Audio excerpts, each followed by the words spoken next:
حضرت عبداللہ ابن عباس رضی اللہ تعالیٰ عنہ سے مروی ایک روایت ہے، میں ایک دن حضور کے پیچھے بیٹھا ہوا تھا، سواری میں حضور کا ردیف تھا، تو حضور نے فرمایا، اے بیٹے، اے لڑکے، میں تجھے کچھ کلمات سکھاتا ہوں، تو اللہ کے حقوق کا خیال رکھ تو وہ تیری حفاظت فرمائے گا۔ تو اللہ تعالیٰ جل شانہ کے احکام کی حفاظت کر، تو اسے اپنے سامنے پائے گا۔ اذا سألت فاسأل اللہ، جب سوال کرے تو اللہ سے ہی سوال کرے، اللہ سے مانگنے کا مزاج پیدا کر لیں کہ فرمایا تمہارے جوتے کا تسمہ بھی ٹوٹ جائے تو وہ بھی اللہ سے مانگو۔ ضرور بازار میں جاؤ دکاندار سے، لیکن حقیقی طلب اللہ سے ہونی چاہیے۔ بات بات پہ اللہ سے سوال کرو، بڑی سے بڑی چیز بھی اس سے مانگو، چھوٹی سے چھوٹی چیز بھی اسی سے طلب کرو۔ ہماری ساری ضرورتوں کا کفیل ہمارا رب، ہمارا مالک ہے۔ تو دوسری نصیحت یہ کی کہ جب تو استعانت طلب کرے، مدد طلب کرے تو اللہ سے ہی استعانت طلب کرے۔ وعلم، اور جان کہ اگر ساری امت، سارے لوگ، پوری قوم جمع ہو کے تمہیں فائدہ پہنچانے کی کوشش میں لگ جائیں تو تمہیں وہی فائدہ پہنچا سکتے ہیں جو تیرے لیے تیرے رب نے لکھا ہے۔ اور فرمایا وَإِنِ اجْتَمَعُوا عَلَىٰ أَن يَضُرُّوكَ بِشَيْءٍ، اور اگر تمہیں نقصان پہنچانے کے درپے ہو جائیں، لَمْ يَضُرُّوكَ إِلَّا بِشَيْءٍ قَدْ كَتَبَهُ اللَّهُ عَلَيْكَ، تو تجھے صرف وہی نقصان پہنچا سکتے ہیں جو اللہ نے تیرے لیے لکھا ہے۔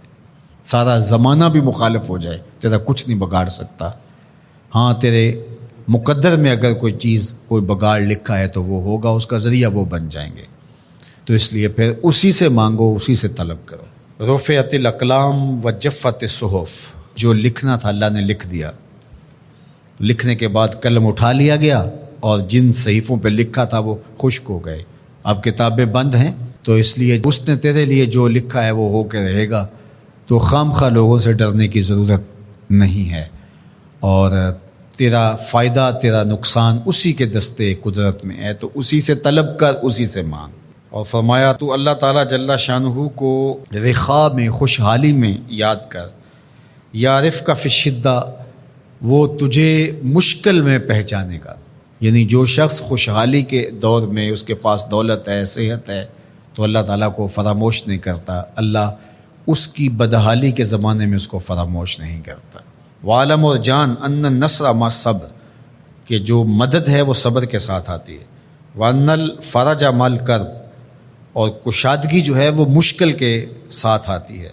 وان مع العسر یسرا، اور سہولت جو ہے وہ مشقت برداشت کرنے کے بعد آتی ہے، تنگی کے بعد فراخی آتی ہے۔ پہلو مشکل پھر تمنا، پہلو کنڈا پھر پل، شاید مگروں پہلو مکھیاں ڈس دیاں ڈنگ والیاں۔ تو یہ سب ہوتا ہے، مشکلات، تکلیفیں، آلام، مصائب، ان سب سے گزر کر کے آسانیاں آتی ہیں۔ خود حضور کی زندگی دیکھ لیجئے، مدنی زندگی مکی زندگی کے گزرنے کے بعد، طائف کے مراحل کو طے کرنے کے بعد آتی۔ تو ہم ڈائریکٹ اگر چاہیں مکی زندگی کو اختیار کیے بغیر اور طائف کی مشکلات اور سنگلاخ راستوں سے گزرے بغیر مدنی برکتیں حاصل کرنا، تو وہ نہیں پا سکتے۔ تو یہ اللہ تعالیٰ نے ایک نظام رکھا ہوا ہے۔